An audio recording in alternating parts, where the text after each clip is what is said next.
Hello, everybody. Come on in, and let's talk about another afternoon edition of Financial Times with Sirwalterj Jones.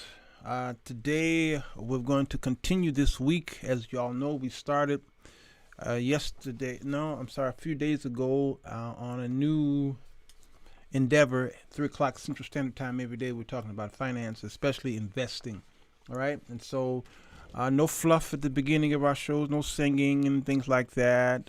We're going to see how our community can better their lives and dive into financial freedom. Okay, give me 60 seconds, and we'll be right back.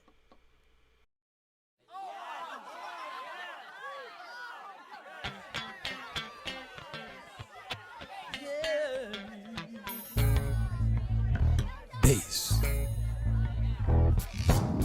It's the show that will get you thinking, and where the topics are hot. Feel free to comment whether we agree or not, 'cause he's got something to say. Sirwalterj Jones. Sirwalterj Jones. He's got something to say. Sirwalterj Jones. Sirwalterj Jones Show.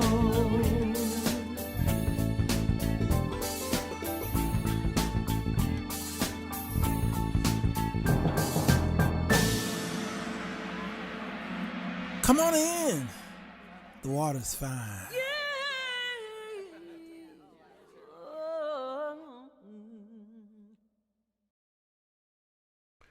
Do. Hello, everybody. Sirwalterj Jones Show. I'm here. This is the midday connection, baby. How y'all is? Y'all fine? Come on in here. The water's fine. Lee is here. B. Carter and Pitts and Bridget Lee took the day off. I'm glad you did. You need to rest your voice. All right. Joyce is here. Wright is here. Keys is here. A whole bunch of y'all are here. Okay. If you're coming here for the 3 o'clock show, it is a show for people who are financially aware. And we are a Christian community, and where we talk about the grace and the love of God, and we talk about the Bible and how kingdom principles is built in there. But we don't do prosperity gospel here. We don't play that stuff. All right, we are well rounded here, and we try to help y'all with a lot of practical stuff. First is natural, then is the spirit. Understand? All right. And so what happens is the church have got caught up in so much of the spirit that they are no worldly good. They're pretty much, there's just no earthly good because we've been caught up into all of the spiritual teachings in our churches, and many of us are poor today. We've starving. Our children are hungry, and that doesn't mean just for food, okay? But they're hungry intellectually. There is a horrible illiteracy level amongst Christians, which makes no sense. The Bible is a book of investment, both in the spiritual and in the natural, okay? And we are reading a book of Hebrews or Israelites, okay? These are Jews who knew the concept of investing, which is why Jesus came forth with parables about investments. And one of the most popular ones, in which we talked about a couple of days ago, was the parable of the man who gave the 3 talents, and he went away, and he came back, and he realized that the first 2 had invested into the stock market of that time. That would be probably commodities, right? And the third one buried it. And so our churches are filled with, for generations of preachers, leaders, teachers who've been teaching us how to more so bury our money instead of investing it in the natural. So their prosperity teaching was, and prosperity teaching is not a new concept that we've seen on the TBN, Word Network, Church Channel, blah, blah, blah. Prior to these television shows, the prosperity gospel has been preached in our local churches for 100 years, whether it was the storefront church or whether it was in a house church, okay, because the teaching of tithe and offering gave the people a misunderstanding or a misinterpretation, a bad eisegetical teaching on getting wealth is by doing something based off of an Old Testament book that was geared to a people who were in a particular economy, and that economy was the kingdom of God, a temple with priests and Levites. Today we're not under that. We're under a new or a better covenant, and we now have Jesus Christ, who come after the order of Melchizedek, and so now we can enjoy the prosperity of God first by obeying His commandments, and when doing that, then prosperity will come to us by us doing stuff. Okay, show me your faith, and I'll show you works. That is the what James said, and he did not go against Paul's exclusivity of faith alone. He was telling you that if you can prove a person is faithful by showing me his works. So if we're reading a book where we see a lot of these people were well off, even though the poor will be with us always, when we look in the Bible, we see a group of people, the Jews, who were well off. Y'all like, really? Yeah. Go down there to Florida. You who live up north, notice that your neighborhood, if you live in a Jewish neighborhood or you see Jewish stores or what have you, watch when the wintertime comes, you don't see them. I don't see my Jewish neighbors in the wintertime. Now, some of them literally close down their shop, or they'll hire a black man or somebody, and he gone, she gone. Guess where they at? They down there in Florida. Why they down there? Because they got a home down there. They got a winter home down there. Snowbirds. They so wealthy. They don't like the cold, so they go down there and chill for the winter time, and then they come back when the spring come here in Chicago. Yeah. So when I was coming up, us who are African Americans, we come up in a really crazy situation, because the school did one thing to us and the church did another thing to us. What the school did was it taught us how to be consumers and not producers. It taught us the value of saving our monies, but it didn't tell us to stop saving after a certain amount of time. It didn't teach us that when we save so much money that the money it doesn't grow in value. Cash is trash. Do you hear me? Cash is trash.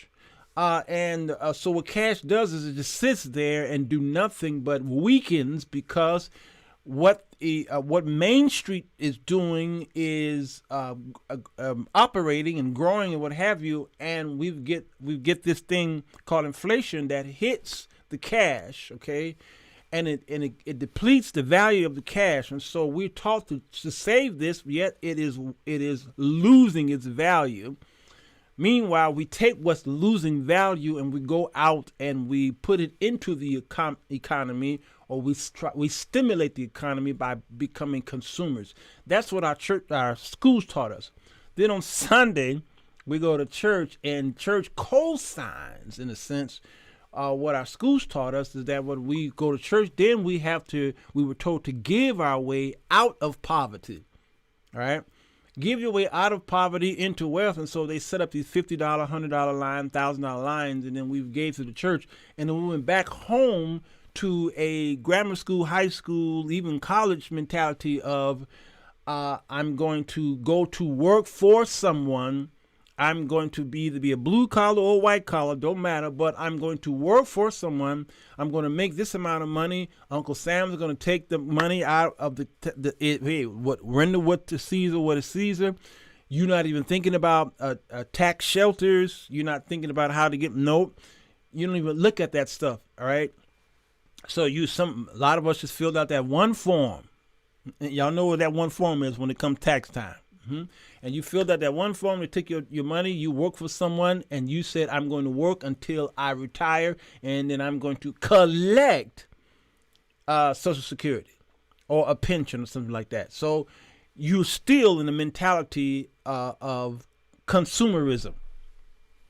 We were not taught to start a business, and African Americans back during the roaring 20s and 30s and 40s, even some in the baby boomers, were taught to own their own businesses.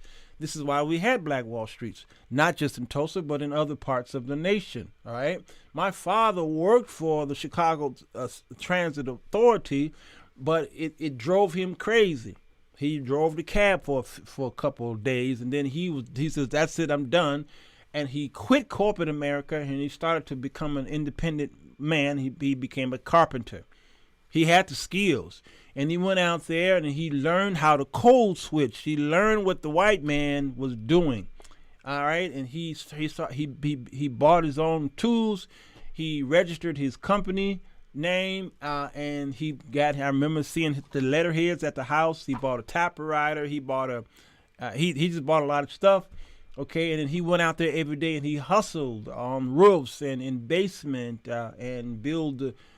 He just built this and built that. Okay, we did struggle for a little while, but he was trying to show himself something. He was trying to show my mom something. I don't know. He was showing society something, but he realized the importance of working for yourself and building up your own.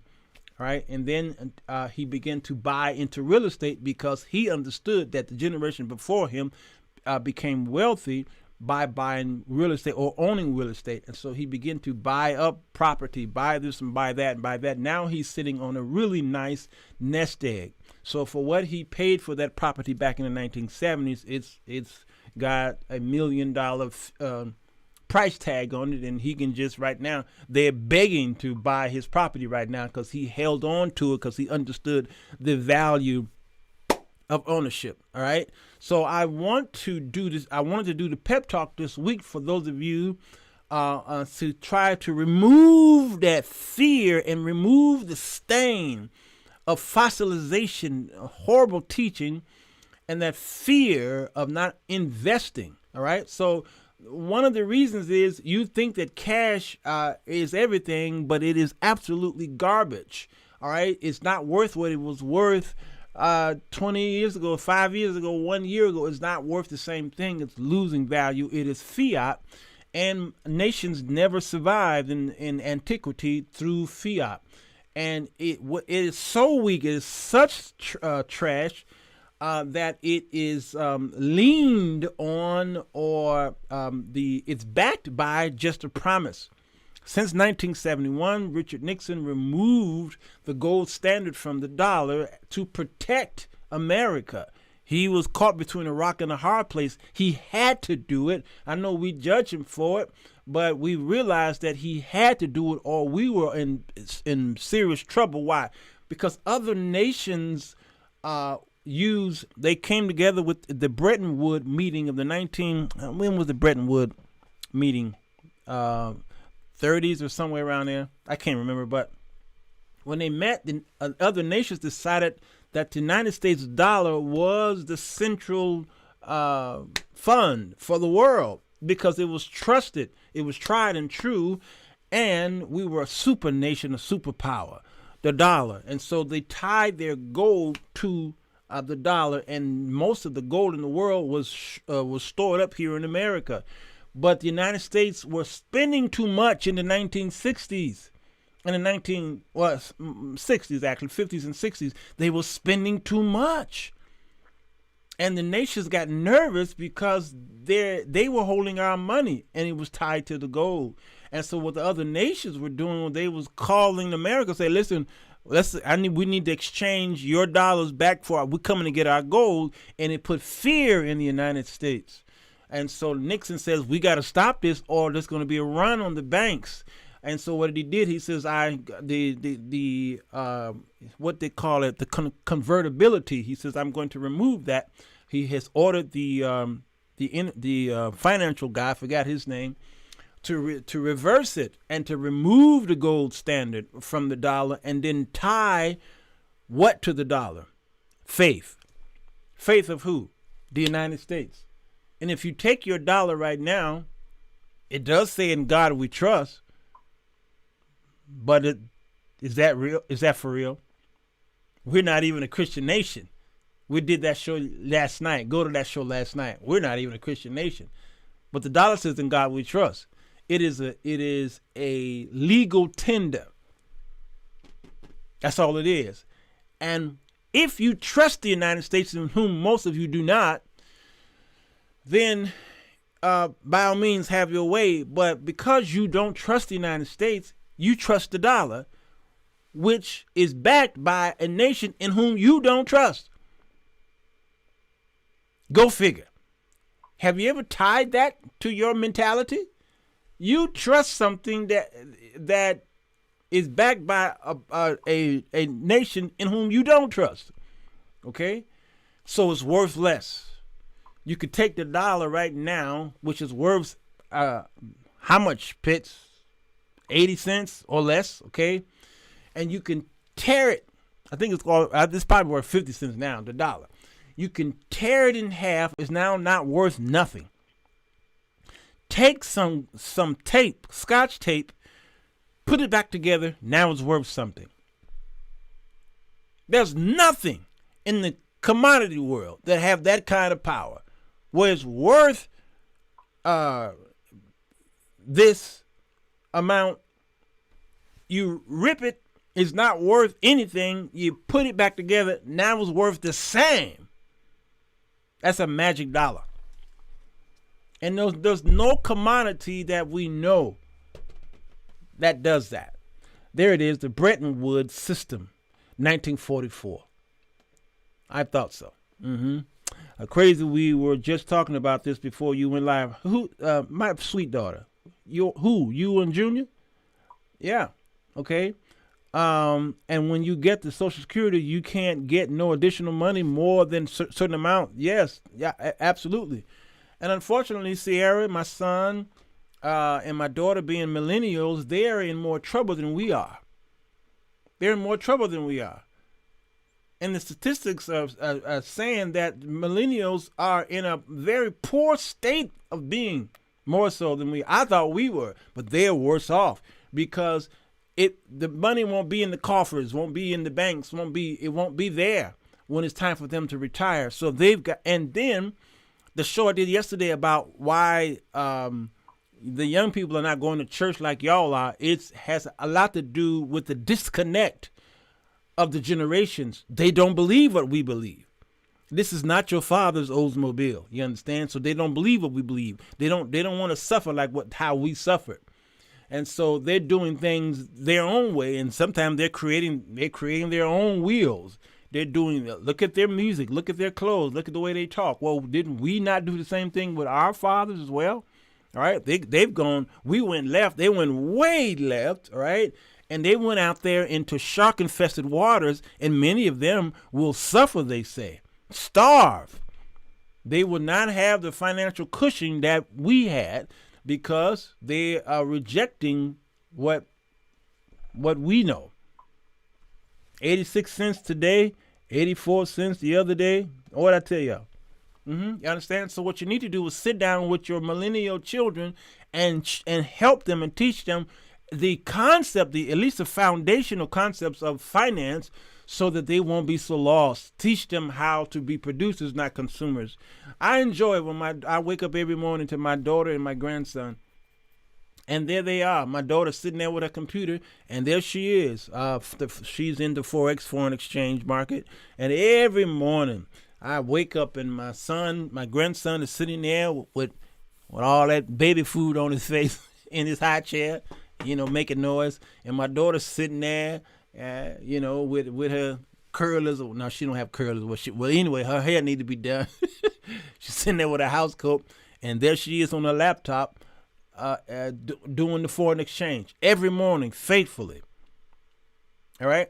And I said, baby girl, you making any money today? Uh-huh. She said, oh, trust me, I will be wealthy. And it's not that I will be wealthy like we do at church. Money coming to me now, and I have the faith and decree and declare and all this stuff. All that is empty promises because you trying to speak something into existence, and God never said that. He said, I speak things that be not as though they were, and not you. So you are confirming stuff. All right, fine. Whatever encourages you, boo-boo, go ahead, put it on your bathroom vanity, put it in your closet. Do all the stuff you want to. You Christians, go ahead, speak things, all right, claim it, and all that's all you want to. But none of that is going to work if you don't put your faith into action. Come on, Sierra. Faith without works is absolutely dead. So you can decree and declare to your blue in the face, but you will always be a consumer and you will be poor by the time you turn retirement age. You won't have nothing. You understand? So this is why I'm giving y'all the pep talk this week. And then next week, you know, I'm going to take a few days off next week because I got to get back to my book writing. But next week and for the rest of the year, we'll talk about things you need to do. Or if you don't want to wait that long, go over to Larry Jones' Stock Up Show on YouTube. All right. He teaches people how to either trade or invest. One of the two. It's up to you. Go there. A lot of it is a little more advanced than some of you are ready for right now. So that's why I'm taking you from the very beginning here. And then you can go over there and see how it's done. Come back over here for the beginning and then go over there and see how it's done. You understand? And then I'm going to catch you up to him. I'm going to catch you up eventually, but hang with me. I'm going to hold your hand and walk you through the steps of setting up your brokerage accounts, showing you the importance of stocks. What is it? And tomorrow, I think I'm going to do that on the difference between a stock and a bond. Both of them are two special beasts. A stock, the reason why many of you are afraid of it because you see how people have lost money. You went to school and you learned about the stock market crash of 1929. That's the only thing you know about the stock market is the crash and then the depression of the 1930s and the Roosevelt era. All right, that's what you learned in school. They didn't teach you on how to invest.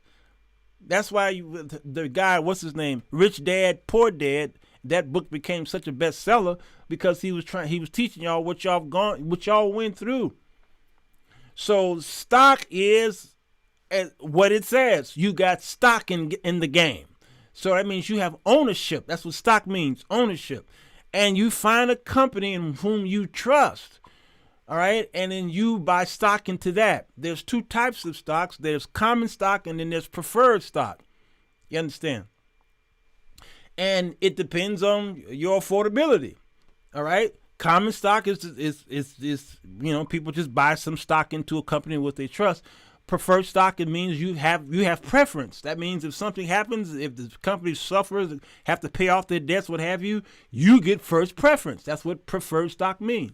They'll pay you first before they pay the common stock owners in that company. But you don't just go out there and buy stock because it's a company out there. You got to test it and try it and find out the history of the company, how well they weathered the storm. Okay, their products, even up to the CEO. Who is that guy or girl? All right. You've got to study the company, and so we'll show you how to study the company, do what's called an analysis on the company, okay? And then you got to decide whether you want to buy the stock, you want to do some trading on the stock, or whether you want to be in there for the long run, all right? I'm in more of an investor for the long run.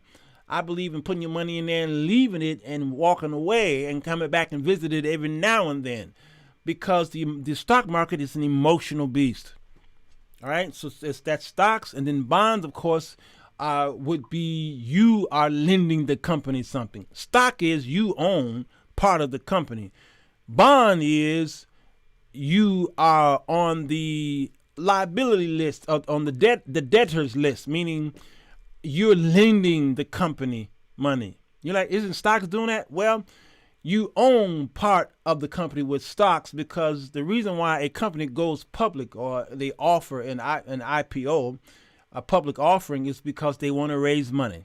They might want to pay off debt. They might want to build more buildings and buy a fleet of cars or trucks or what have you. Okay, they all these things. So they go public. All right, and so you buy a percentage in that company.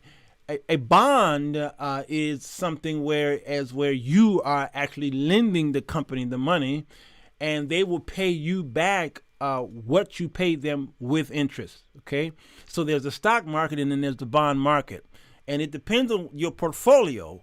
We all should, not all, young people don't. It doesn't benefit young people to have bonds as much as it would someone who's my age. We'll talk about that later. Okay. So in those two things there, the bond market and stock market, You spread your portfolio out in various sectors of the market. There's 11 sectors that are out there, and a healthy portfolio will have several of them in there. So that's stocks, that's bonds, there's ETFs. Someone put up there. That's exchange traded funds, and index funds. Index funds and ETFs act like they're the same. They have the same like traits. There's just a slight difference between index fund and an ETF, in which we will go into next week. Okay? All right? So I want to talk about the fear today. All right? And then we'll talk about the classes of assets. All right? Stocks, bonds, real estate, cash and cash equivalences. Okay? These are the things that we'll talk about. All right. But today I want to give you eight steps to overcoming investment fears, so that after this show you can get to work. Most people are initially hesitant when starting to invest in the stock market. A significant part of their concerns, also one of the most substantial obstacles for most investors, is the fear of financial loss. You're afraid you're going to lose money, yet those of you who got a lot of cash in the bank, you are losing money. Because your bank will never pay you above or equal to the inflationary rate. Even if your bank is paying you 1% a year, if the inflationary rate comes to become 2%, now in order to make up, you've got to put more in the bank account in order to make up for that. And you're still not winning. You're only equal. You're being equal. Your bank is paying you 1% interest. The inflationary rate turned out to be 2%. So how much do you need to put in that bank in order to win? Can y'all tell me? It's simple arithmetic. The bank is paying you 1%. At the end of the year, we realized that the inflationary rate was 2%. How much do you have to, what percentage do you have to put in the bank in order to be on top? Can y'all tell me? ETFs, exchange, traded fund, yes. Basket of securities, yes. Inflation close to 3% now. See what I'm saying? Riding bone says 5%. Fear, hinder, and crippled people, yeah. So you don't put 2% in the bank and say, okay, I'm on top of it. No, you're not. And this is why I said the other day that when you go to your boss or whomever, human resource, and ask for a raise, you need to ask for a raise, is what I was saying the other day. Most of you are just happy with the money that you're making, but you're losing money every year. You say, I make $50,000, $60,000 a year. You brag because you're middle class, but you are actually losing every year. You need to go to your boss and ask for an inflationary raise, because you're losing every year, and the boss knows that because he's losing too. He know that. Okay. All right, so investing can cause valid and genuine fears for new investors. Even experienced investors can become scared at times, and people have made bad decisions, get carried away by your emotions, and lose money because of situations outside of the control of your control, of their control. And if you've just started investing, you're getting into something new and it is unknown, and this is why you are fearful, because it is a world of unknownness. So I protect my money. At the age of 50, I have to be more aggressive in my investing, which means I am at a higher risk rate. Y'all hear me? Sydney, I don't know your size yet. I don't know your size yet. All right.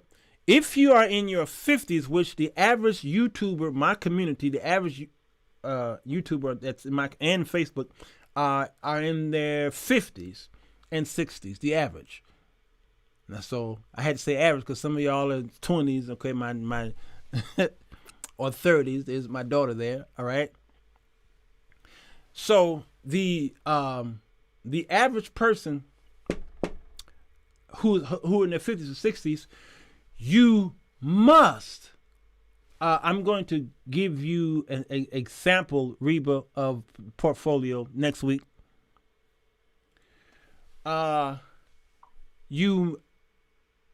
You must be more aggressive in your investing because some of you waited too late. If not most of you waited too late. I waited too late. Too late. So now that I'm in my 50s, I am in an aggressive investing a platform or program. I created my own program based off of a calculation. I'm going to send y'all a link to a calculator that I do use. Okay? And what you do is you figure out how much you're going to need to survive when you retire. And we'll go through that calculator together. All right. So, but I have each month I aggressively put money into my portfolio, which makes my risk higher. Okay. Because I could lose, but I have to do this because I don't trust a fiat because cash is trash. You understand? So I trust I trust the market more so than I do the dollar because at least I know that if there is a crash in the market, which there always will be because there always have been, then the come up, there's always a come up. It's the opposite of the science of what goes up must come down. What in the market, what goes down must go up. I'm talking about the market as a whole, not individual companies. Some companies go down and never recover and they're done forever. But the market as a whole must go down, and as a whole, it must go up, which is why I love to invest in index funds or the S&P 500. People say, "What? I got $100. I got $1,000. I got $10. What do I do?" I tell them right away, "Hey, safe bet, index funds." Why? Because you're not just investing in one company. You're investing in all 500 of the S&P 500. All right? Because if you put all your money in one stock and it dive and dip, your emotions going to take the best of you, and then you're going to get fear, and then you're going to start trying to pull your money out as you see it dip, or you're just going to just let it sit there and just, all right, you're fearful. But if you put that and diversify it outwards, spread it outwards like that, then you won't fear as much because if one go down, the other one may not. But you got 500 to choose from. You understand what I'm saying? So you have to really be careful how I'm gonna spend a lot of time on the psychologics, okay, of investing because of its emotional setbacks that it can offer you. The market loves it when y'all are emotional. Wall Street love it. The hedge funds owners, they love it when y'all are emotional. They love it. So there is a way to protect your money even when it crashed. There is a way. All right. Pitts is giving us the sectors here, and there they are. Okay, and most of you are making those sectors wealthy. Why not be owners in those sectors? At least try to buy shares in a company that you are familiar with or that manufactures products. Yes, for example, Johnson & Johnson, J. Affont, and which is what we were talking about on Monday. You got what's in your wallet, what's in your back pocket, what's in your house. You trust those products, and they've been around for 100 years. Your great grandmama was using that same product.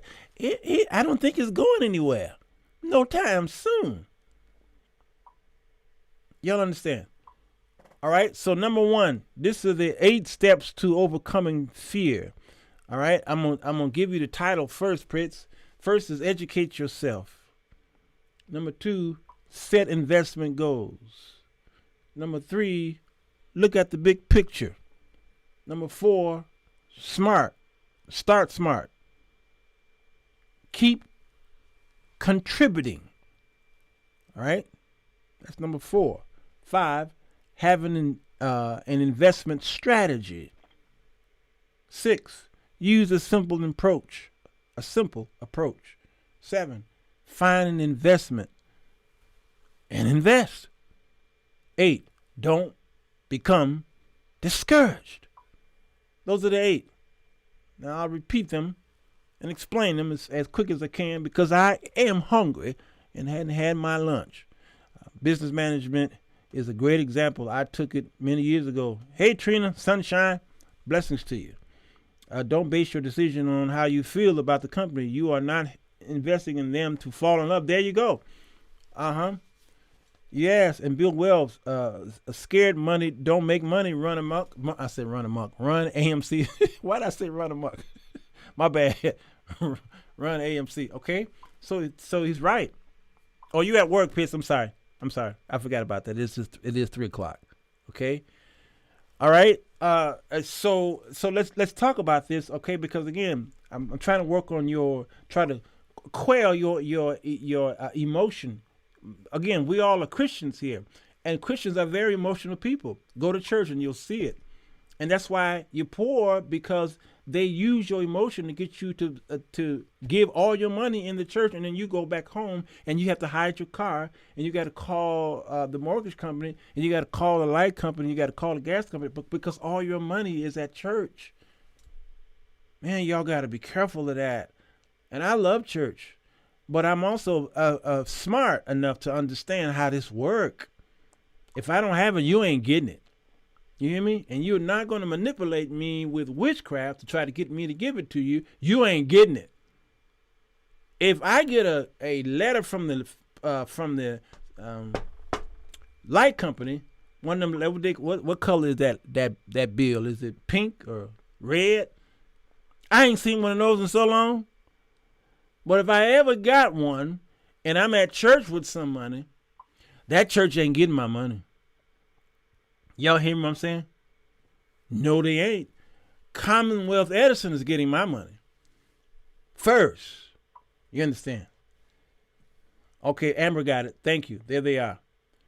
Commonwealth Edison is getting my money because even the scriptures say that if you don't take care of your home, you bishops, you are worse than an infidel.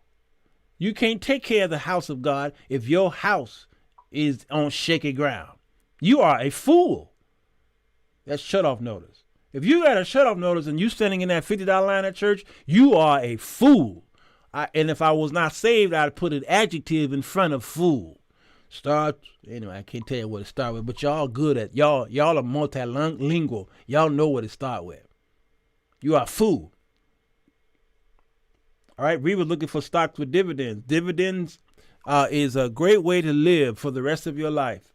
Now you got to get to that point. It can't happen overnight. And Stephen said, plum food. All right. My dear friend Joe Hill, when I posted this, he made a great comment. I talked about the fear of stocks, and Joe Hill said, when the pandemic hit and the market crashed, I invested an unmentioned amount in 4 stocks. In 1 year, my total portfolio quadrupled, and I've lived off them for 10 months waiting for disability. He said dividend income does not count towards any Social Security limits. And he said that happened. He did that during the pandemic. You understand? Oh, yeah.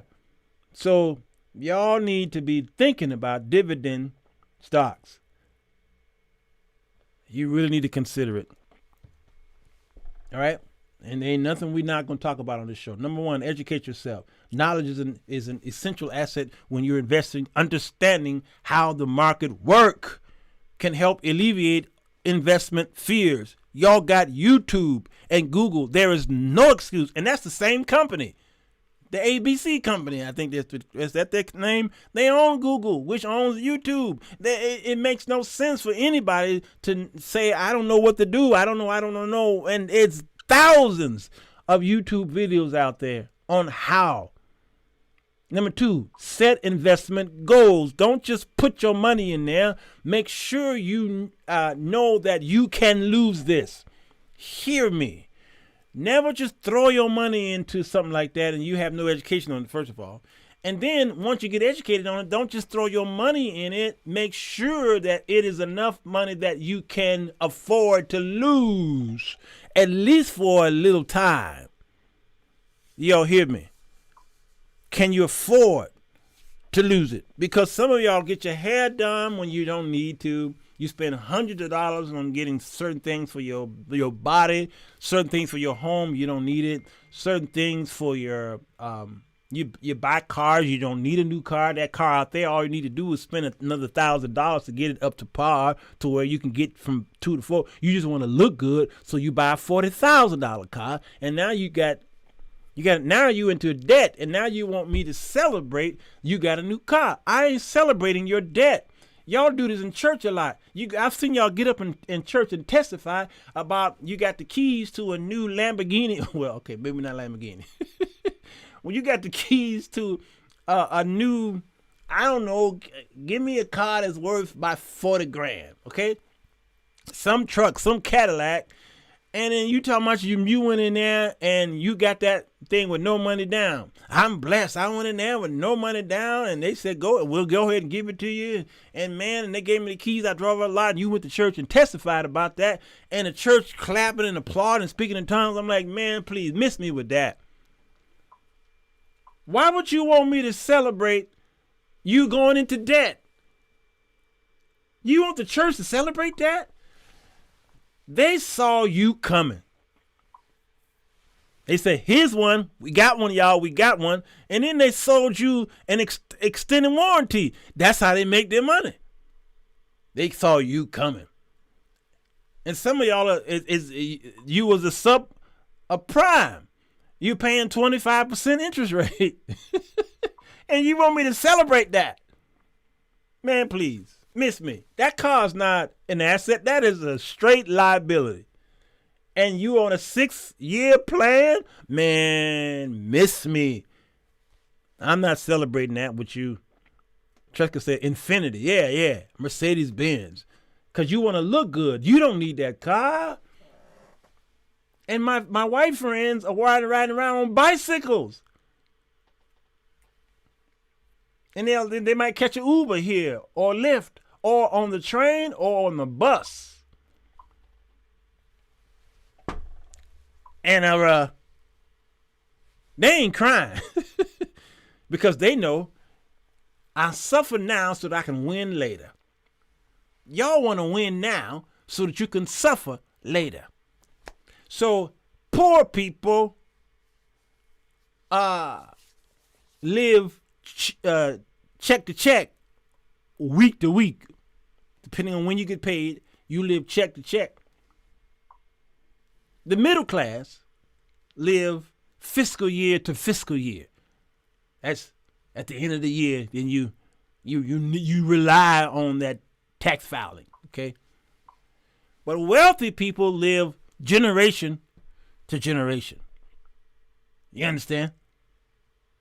So you may be, your job may pay you $100,000 a year, but you have a poor man's mentality because you got all these liabilities around. As soon as I come to your house, your everything in your house and that thing in the garage, even your house in whom you say, look, I own real estate. No, you don't. The bank own that, number one. Number two, you're upside down on that house. So it's not even an asset anymore. It's a liability to you. So you make $100,000 a year, okay? But you always at work. You don't even have time to study the Word of God or write a book or take your kids to the movies. You don't have time. You're too exhausted. You're working to make somebody else rich, but yet you're making $100,000 a year. And if you lose that job, you will lose your car, your house, and everything that you have. So if your wealth is tied to one paycheck, you're poor. I'm going to get in trouble for that one. You are living in a high-risk economy.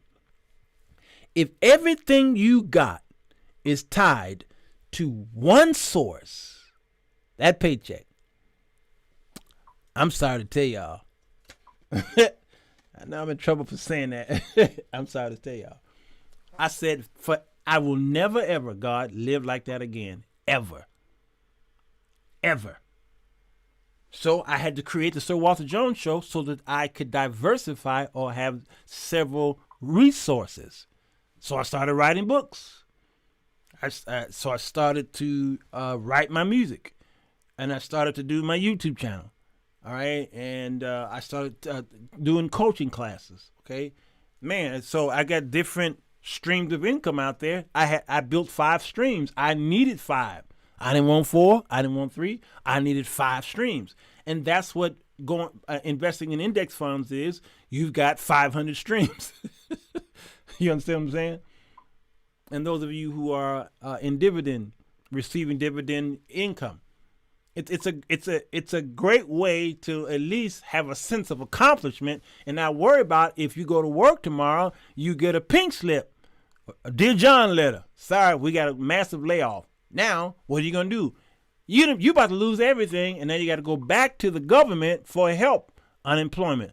Now you're leaning on the government to decide how long they're gonna pay you that unemployment. That's called surviving, definitely not thriving. Yeah. Am I upsetting y'all? I sure hope I am. My son make fun of people when they say I own my house but still paying for it. That's why he paid cash for his. He's a smart. Yeah. Yeah. All right. Okay. Let me finish these notes. Where am I? I said educate yourself. Number 2, set investment goals. Ask yourself where you want to be financially in 1, 5, or 10 years. Y'all, please sit down with yourself on a piece of paper or get you a Microsoft. What's that thing? What's that thing called? The worksheet, the Microsoft Excel. Okay, sit down with a plan, because if you fail to plan, you plan to what, y'all? After learning about different types of investments and how they work, set target dates and financial goals for your assets. So set investment goals. Hang with me. I'll walk you through that. Next, look at the big picture. Take a step back, reevaluate. Don't just say, this is what I'm going to do and I'm done with it. Things change. The economy changed. Your life changed. Your health changed. You got a new grandson. Stuff changed. You got to go back. All right? Look at those Ameritech commercials and TK what's it called? And all these investment commercials, okay? And the couple is sitting there with their financial advisor, and then they're set, and then they fast forward, they're at home, and then the daughter's pregnant now, and then they go back to the office, and she's like, "Oh, your life changed, didn't it? Yeah, we need to reevaluate, okay? Reevaluate your goals and what you're doing to achieve them. All right. When I was studying, I was taking a test. I was studying to take a test to sell insurance. Okay. And the teacher was telling the class on how her and her husband were investing, and they were saving, and they had a decent job, and what have you. Thank you, TD Ameritrade. And what they did was they got pregnant, and so they had the daughter, and so they went back to their investors. I forget the company that they were with. She told us the company, and they went back to them and told them, "Listen, we need to invest in a 529 plan." Okay, they already had the 401k, they already had the Roth. Okay, and I'm sitting there, I'm taking notes. Keep talking. And the baby, the daughter, as the daughter was getting older, they kept putting that money into that college fund. Okay, and then as the daughter got a certain age, she was ready for college. The daughter didn't know that mom had that money in that college fund. And the daughter, she said, pick which college you want to go to. And she picked, and the mama said, "Here's a check." Here's a check. She's like, "Yeah, here it is." Daughter went off to college, and the daughter got married. The daughter got pregnant, and guess what the daughter did? She repeated. Wash, rinse, and repeat. The daughter got pregnant, and right away her and her husband went down to the brokerage office and said, "We pregnant, and here's what we need to do." Right away. They didn't wait till the baby was 5, 6, 10 years old. No. Soon as she realized she was pregnant, they went right down there. Now, this is how some people in America do. Why? Because there is a culture of wealth. Wealth is mental, just like poverty. That's why I say some of you have a spirit of poverty. You have a poverty mentality. You have a project mentality. That's what you have. So they said that kids who are being born and raised in a wealthy environment in a house, they're not even trying to think about it. It's in their DNA, and they can be on drugs and alcohol, and they can be as wild the kids as they can be, but they have a wealth mentality that they just know it's second nature for them to just buy invest in stuff. They'll always be wealthy because their mentality is wealthy, because they come up in that environment. A poor person have the same environment. When you look at the opening to my show here, okay? When you look at the opening to my show, you'll see me with my phone, and there's a white guy standing next to me, and we're doing this, okay? Y'all see that opening? John Najarian is his name. He's my close friend now. Very wealthy investor. Okay, he used to come on Fox News while in the 1990s, and I would watch him every morning on the stock market report. I've been in this thing a long time studying stocks, and he would do that, and he had his loan. He and his brother like twins. Okay, and I bumped into him. His nanny is a member of my church. His nanny is a member of my church, and so go figure. Once I found out who her boss was, I went to the house and I talked with her. All right. And then I wrote a song for his daughter, kind of doing my thing. And I bumped into him at a wedding last year, 2 years ago. That's where you saw that picture of he and I. Okay. We're sitting at the table, and the daughter in whom I wrote the song for, she had just been born, and I wrote the song. Now this girl is 10, 11 years old. All right. And we're at the table at their wedding reception, and we're talking about the something had hit. What was it? Was it GameStop or AMC or something happened in the stock market? I can't remember. And I thought to have a stock conversation with the brother at the table. And as I'm talking about this stock, he didn't say nothing, but his 11-year-old daughter did. "Oh, yeah, let me tell you about that." And she pulled out her phone. "You see, here, blah, blah, blah, blah, blah." And she started talking about them capital gains and passivity and active money. And she going Fidelity, and she showed me her Fidelity account.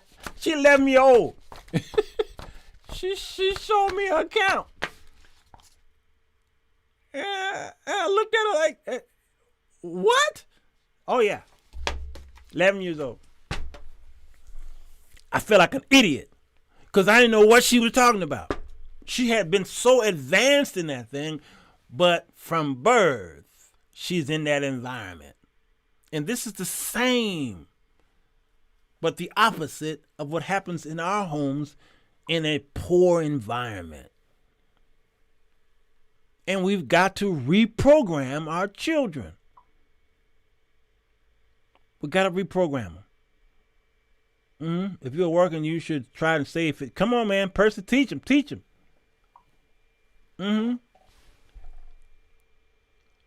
All right. Okay. What run AMC? What are you causing problems over there in my community? You causing problem over there? What you doing over there, Run? I see your name a lot over here. I'm seeing your name a lot. Yeah. What's going on over there? All right. What number am I on? Who's taking it? I think Rogers is taking it. Educate, number 1. 2, set investment goals. 3, look at the big picture and take a step back and reevaluate. 4, start small. Keep putting into the fund and let it grow. Don't watch it every day unless you're doing day trading. Don't watch it every day. Don't do it. Put it in there and walk away. Let the market do what it does. You may have to turn off Fox Business, Yahoo Finance, what's the other one? The MSNBC, the CNBC. You may have to turn that off. Turn off Bloomberg. Unless you're doing day trading, that's different. You into penny stock, fine. But if you into foreign exchange, fine. But if you in it for the long haul, turn that stuff off, because you are going to go into a state of FOMO. Can y'all tell me what that is? FOMO. Turn it off. Let it grow. Don't be afraid to start small. Begin with sums of money that you can afford to lose and not risk too much while you are learning. You need to learn this. And you can do fractional sharing. If Bitcoin is at 45, Alexa, how much is Bitcoin? 1 Bitcoin is worth $43,600, up 6.8% over the last 24 hours. Thank you. Of course. Have a good afternoon. You too, girl. All right. 43,000 Bitcoin. You're like, I can't buy one share. You can buy fractional shares. You got the Robinhood app. Y'all swear by it. You can buy fractional shares. And when you buy into the shares, you do that to practice until your big money comes. But practice, get involved in it like you do sports. Jump in it. It was down last week. Yeah. Jump in it. How to get wealth works now, no matter what race you are. Yeah, Logan. There you go. Good to see you, Jeanette. Where you been? Right, Trina. Alexa knows everything. She is so sweet. That's funny. All right. Have an investment strategy. I think that's where I'm at. Right? When you have an investment plan, it becomes easier to invest. There are several trading strategies published online and in books and taught in seminars. Have a strategy. All right? Next, use a simple approach. Keep your strategies simple. Don't run after all of these big time gamblers. Okay? Don't do it. All right? Complicated investment strategies often require much more work and stress than more straightforward ones. All right? And often for no more profit. A simple investment approach prevents you from becoming overwhelmed.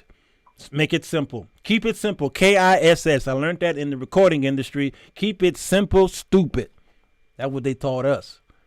So y'all gonna exchange as stupid at the end. You can exchange that, but to us musicians, that's what they said to us. KISS. All right. Next, find an investment and invest. Sometimes you have to bite the bullet and immerse yourself in something you may not be completely comfortable with. Take a couple dollars and get in it. Once you start taking the steps along your investment journey, concepts begin to make more sense, and anxiety will decrease. Put stuff in there that you can afford to lose. You got $5, put it in there and learn. Learn how the world is doing it. And stop working for Mr. Charlie. Find out what Mr. Charlie is doing. How is Mr. Charlie doing it? After you've identified your strategy, you can begin choosing the investment types you want to invest in. Pitts put in the sectors there. There are 11 there. Of the many different types, beginners might feel most at ease with their company's sponsored 401k. That's in the market, y'all. Or the individual retirement. That's in the market, y'all. After watching your account rise and fall with the stock market, you'll be much more comfortable with other types of investment. All right. The last one is don't become discouraged. And that's what this whole show is about. More often than not, things do not go as planned. Stock prices rise and they fall.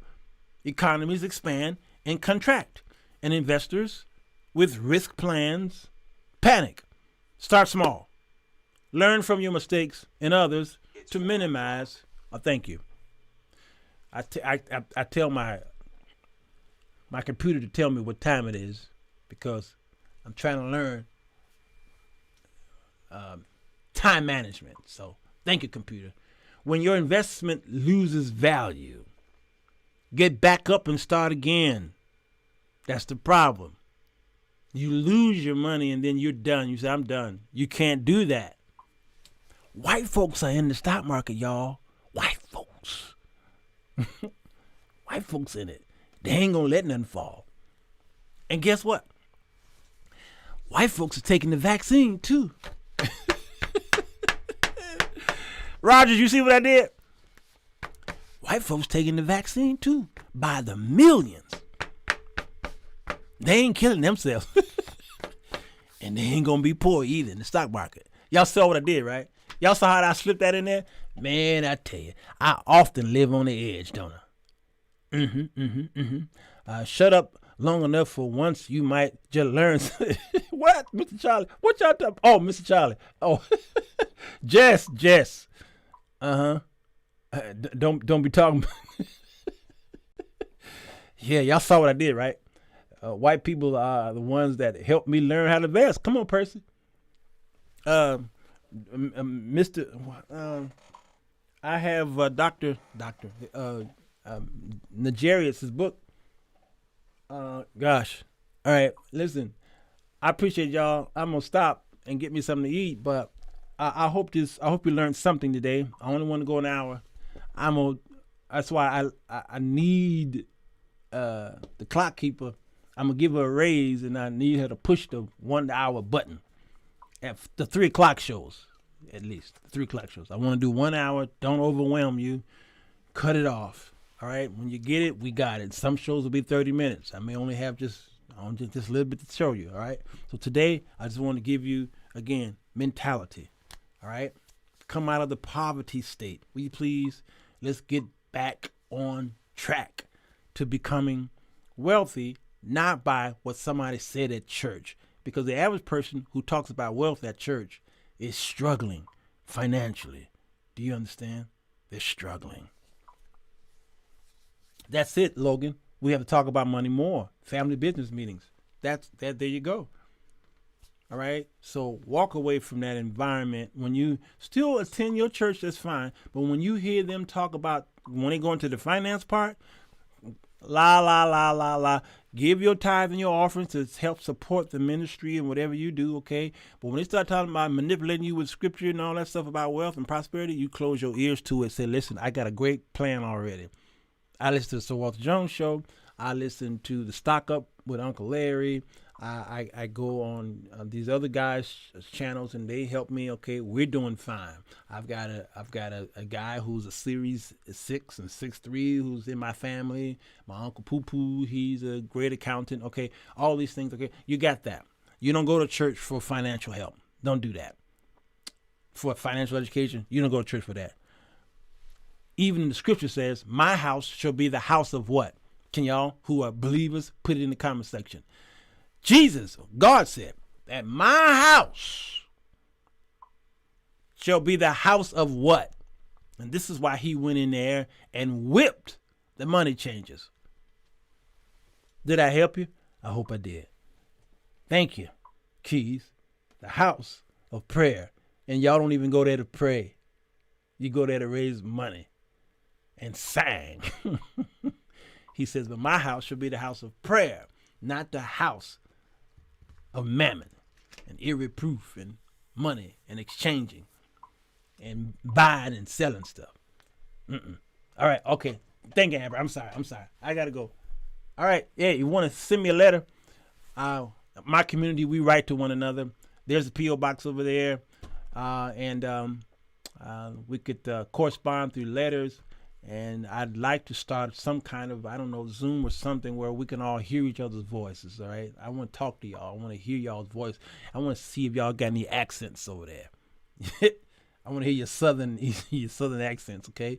So y'all give me some suggestions how we can come together with some kind of medium where we can all hear each other. I think Zoom might be the one, huh?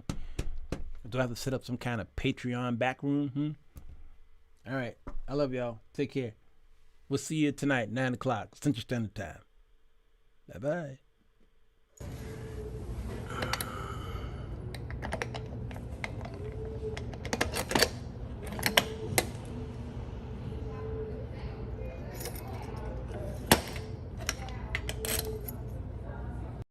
Well, goodbye. Goodbye. Goodbye. Goodbye. Enjoy yourself. Bye. Goodbye. Goodbye. Goodbye. Goodbye. Goodbye. Goodbye.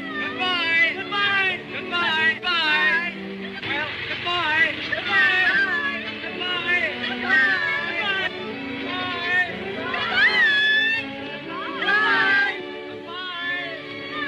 Goodbye. Goodbye.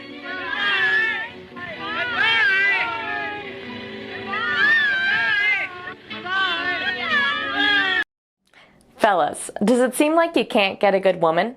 Ladies, wonder why you can't keep a man? Then read The 4 Women That Men Desire, Volume 1, by Sirwalterj to figure out how to break the cycle. Go to Amazon.com to get your copy today. Hello everybody, this is Alexa, Sir Walter's wife. Thank you for listening to my man. Tune again tomorrow for the Sir Walter Jones Show.